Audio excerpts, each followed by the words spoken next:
Hi there friends, welcome back to another episode of Generation Ochi. My name is Alan. This recent pandemic has really made me reassess my close relationships, especially those I have with my closest friends. We're often told by movies and television what friendships are supposed to look like, and oftentimes the results on screen are quite black and white and unrealistic. A friend is supposed to accept you for who you are, they're supposed to be there for you at all times, and yada yada. But the reality is, most friendships are very complex and they have a lot of negative and positive components which should balance each other out. In Kingdom, the relationship between the Crown Prince Lee Chang and his closest bodyguard Mu-Yeong is an interesting example of just how complicated a friendship can be, even a bromance like theirs. Bromances are supposed to be the purest of mances, far less complicated than a romance, far less complicated than a womance, but Lee Chang and Mu-Yeong's relationship is actually very complicated. There's a lot of dark moments that make me wonder how exactly this relationship even works in the first place. That's what we'll be looking at today.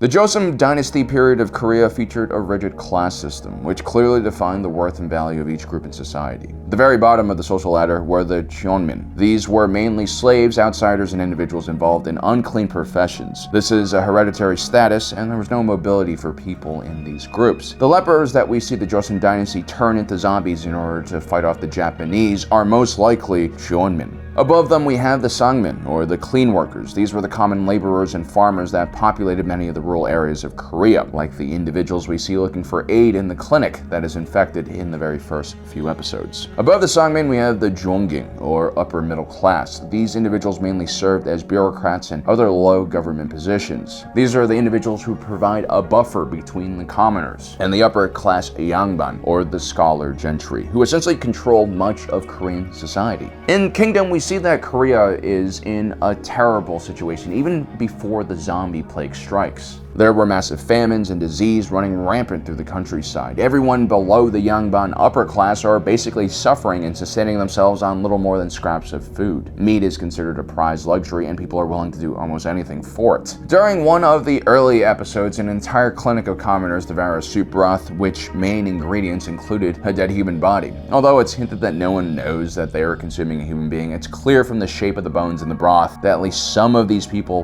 probably knew what they were doing. Desperation is everywhere in the Joseon kingdom, and it's extremely hard for the average person to cling onto their humanity, especially when they're trying to do it on an empty stomach. Based on what we know about Mu-Yeong and his pregnant wife, I'm going to assume that they are somewhere between the sangmin class and the upper middle jongging class. Mu-Yeong is lucky enough to take a government test so that he can apply for a high position like a bodyguard to the crown prince. He seems to really treasure his job and appreciate it. Things could be a lot worse, but even though it might seem like he is a privileged member of society, his salary is actually minuscule and he has a hard time feeding his wife. The crown prince stands outside of the caste system. He is the heir of the Joseon throne, or at least he was. As a part of the ruling family, his word is ultimate, and any defiance against him could be considered a capital crime punishable by death. He is essentially a god walking on earth.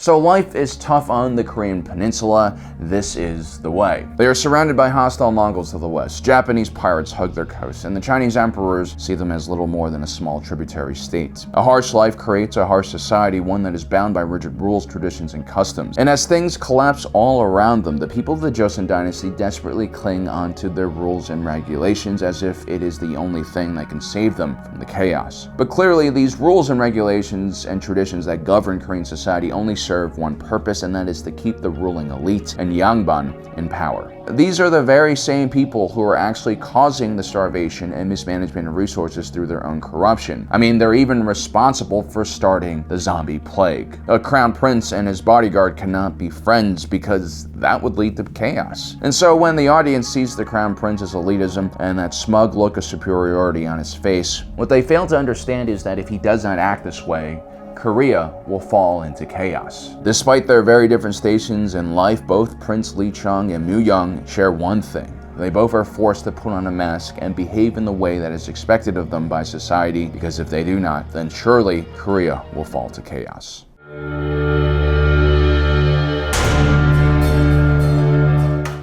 And so the prince and his bodyguard begin their relationship in the only way two members of their station could have a relationship, and that is through servitude. Mu-Yeong is expected to give his life defending the crown prince, and he will be honored by this opportunity. And while Mu-Yeong outwardly seems very agreeable and loyal to the crown prince, he's a human being with his own desires and wishes. And no matter how outwardly loyal he appears, all humans are motivated by selfish reasons at the end of the day. Which is why Mu-Yeong is willing to steal some food from the prince's dessert table. I mean, sure, he says that he's doing it for his pregnant wife, but even that is kinda suspect. Surely Mu-Yeong wouldn't mind some hot beefcakes and seaweed for himself. On one occasion, well actually multiple occasions, Prince Lee Chang catches Mu-Yeong eating his desserts. It's even hinted that the crown prince pretends to be asleep to lure Mu-Yeong. The proper procedure here is for Lee Chang to have Mu-Yeong arrested, and both individuals in the situation know this. But Lee Chang isn't actually upset at Mu-Yeong for eating his food. The prince clearly understands the absurdity of his position and the structures that rule their society. He knows that Mu-Yeong is only doing his job for fear of losing his livelihood. And so instead of getting rid of Mu-Yeong, Prince Lee Chang leverages Mu-Yeong's fear in order to protect himself from his own great fear. You see, Lee Chang is not just the crown prince, he's the son of a king and a concubine. This means his life will always be in peril, and others, like his father's newest wife, will be gunning for his position. Even though he's never asked for a leadership role, he's never asked to become the crown prince, he will be haunted for the rest of his life by people hungry for power. From a young age, he was told by his mentor and even his own father that he would have to fight for his survival in this Game of Thrones. And so behind that smirk and privileged bored look was actually an individual as desperate as anyone else in Korea. The prince is also fighting for survival, and in many ways, he needs Mu-Yeong a lot more than Mu-Yeong needs him.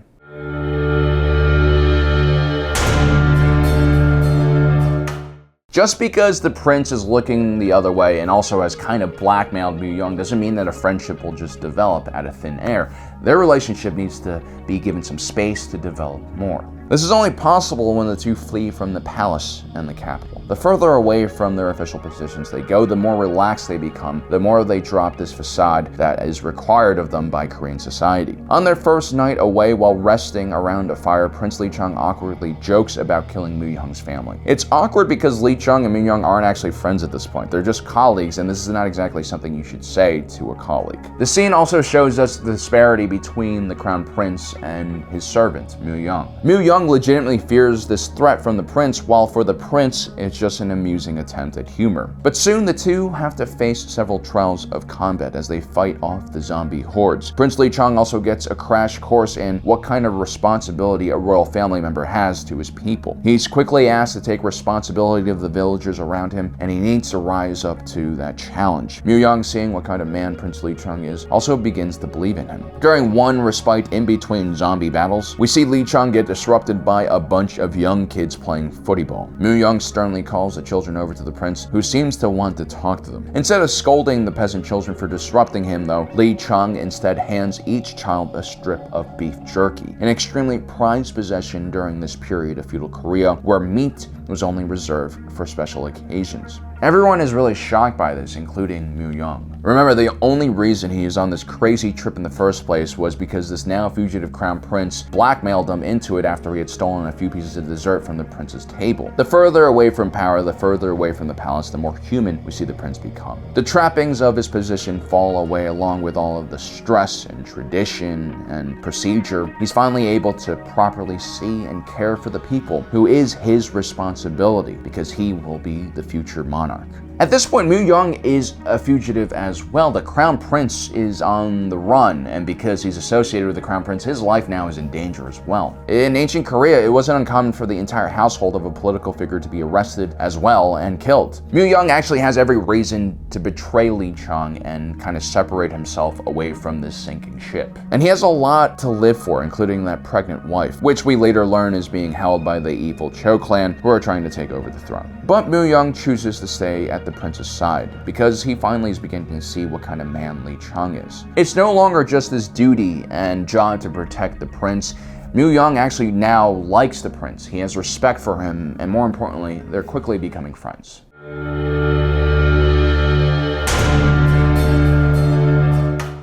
Unfortunately for Lee Chang and Mu-Yeong, the pervasive evil that controls the land, the Cho clan, will also destroy their friendship, just like how their rule has destroyed the lives of so many Koreans. We learned that another motive drives Mu-Yeong, and that is that wife we mentioned before. The Cho clan has access to Mu-Yeong's wife, and if he doesn't give them information about Prince Lee Chang, then bad things will happen to her. At the beginning of Mu-Yeong's relationship with the prince, this would not have mattered because he was just doing a job. Mu-Yeong could live with what he was doing. But once he begins to develop a friendship with Lee Chang, he must choose between family or friend, a difficult choice that I wouldn't wish on the worst of my enemies. Mu-Yeong dies a traitor to Lee Chang. Even though he attempts to rectify his wrongs towards the end, there's plenty of reasons for Lee Chang not to forgive him. But friendships are not rational. They are intertwined with emotions and deep feelings and understanding. Lee Chang chose to see Mu-Yeong as a person who was faced with many difficult choices. More importantly, he saw Mu-Yeong as his only friend, the only person he had at his side through this terrible journey through the Korean countryside.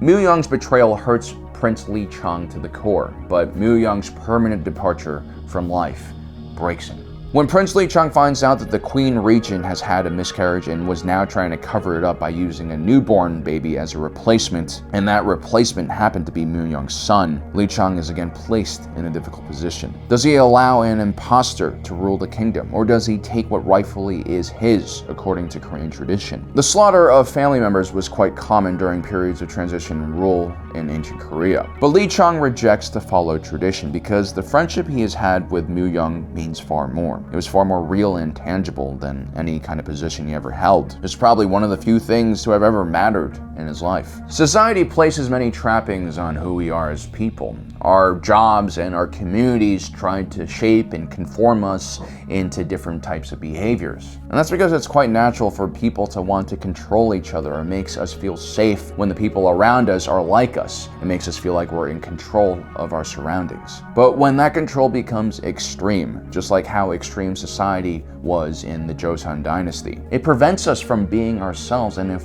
everyone in the society is wearing masks, it's much harder to create relationships and friendships, which are probably the cornerstone to any stable society.